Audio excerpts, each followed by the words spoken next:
Assalomu alaykum aziz do'stlar. Bugungi kanalimiz Nodira Begim kanali. Xo'p, bu kanalimiz nima uchun yopilgan bilasizlarmi? Bu kanalga xullas kanal egasini boshqa kanali bo'lgan, boshqa kanaldagilar strike beravergan bularga. Qisqasi strike beravergan, pul talab qilgan. Shunaqalar ham bor-ku hozir. Birovga strike berib pul talab qiladiganlar bor. Bilasizlarmi? Bilmasanglar, bilib olinglar. Shunaqa YouTube'dagi mashiniklar bor, birovga strike beradi, keyin pul talab qiladi. Xuddi shunaqa bu kanalda ham shunaqa qilgan.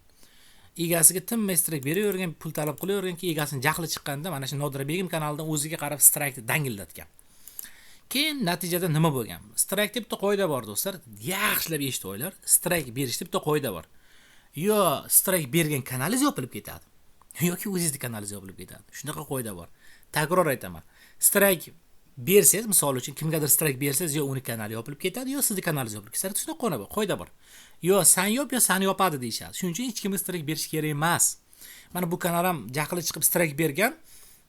Lekin nima bo'lgan? YouTube mana strike ni haqiqiy deb topmagan. Mana strike haqiqiy emas degan. Shu bilan YouTube kanallarini, o'zlarining kanallarini yopib tashlagan. Qisqa qilib aytadigan bo'lsak, birovga strike berib o'zlarining kanallari yopilib ketgan. Yomon tarafi bitta kanal emas, ikkita, 3 ta, 4 ta kanal yopilib ketgan do'stlar.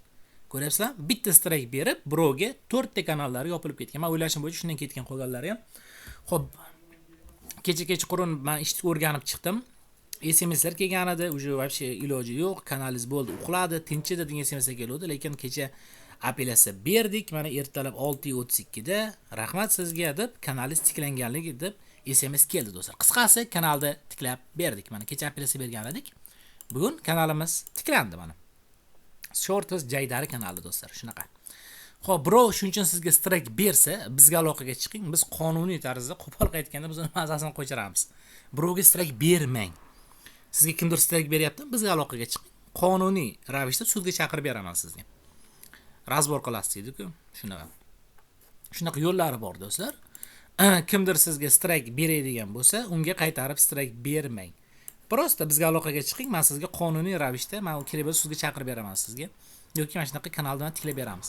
Xo'p, umumiy xulosa, birovga strike bermang. Birovga strike bersangiz, o'sha strike bergan kanalingiz va hamma kanalingiz yopilib ketadi. Shuning uchun bu strike berish qonuniy jarayon hisoblanadi. Shuning uchun strike bermang. Lekin kimdir sizga strike berib, pul talab qilsa, bizga yozsangiz, biz uni qonuniy ravishda mazasini qo'yiramiz. Yo'llari bor. Xo'p do'stlar, mana xullas kanalimiz tiklandi. Men o'zim ham xursandman. Yana 3 ta kanalimiz bor. Shu kanal egasi bergan 1, 2, 3 ta kanal mana. 3 ta kanalimiz, bu kanallarimiz ham hozir xullas apellyatsiya jarayonida do'stlar. Ko'rib turibsizlar, mana olib tashlangan. Bu ham shu xullas har xil sabablarga ko'ra mana kanallarga o'zlari apellyatsiya berib ko'rgan, вообще umurbod невосстановлен deb o'rgan. Taktik bilan bloklanib ketgan do'stlar. Qisqa qilib aytadigan bo'lsak, birovga strike bermang. Ming sizda videoz bo'lsa ham, masalan, qonuniy ravishda masalan diskasiya yozsangiz bo'ladi, komment yozsangiz bo'ladi. Aka, meni videomda olibsiz, iltimos o'chirib tashlaysiz bo'ladi, misol uchun, opa ham. Agar shunda ham ko'nmasa, bizga aloqa qilsangiz, biz o'zimiz hal qilib beramiz. Yoki kimdir sizga strike tashlasa ham qaytarib strike tashlab yoki sudlashishga olib chiqmang. Uni dokumentatsiya joylari bor do'stlar. Uni yaxshilab o'rganib chiqish kerak. Mana 11-fevralda kanalimiz yopilib ketgandi, bugun tiklab berdik. Bugun necha? Oho, qarang, necha oy o'tib ketyapti mana. Necha oy kanal yopilib ketgan. Mart, aprel, may, iyun, iyul, moz qaysi oy? 4 oymi 5 oy bo'lgan do'stlar.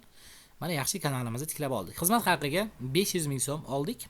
Aniqroq olamiz. Egasiga aytdim, mayli, roziman dedi. Umumiy holatda shunaqa do'stlar. Yordam kerak bo'lsa aloqaga chiqaverasizlar. Salomat bo'linglar.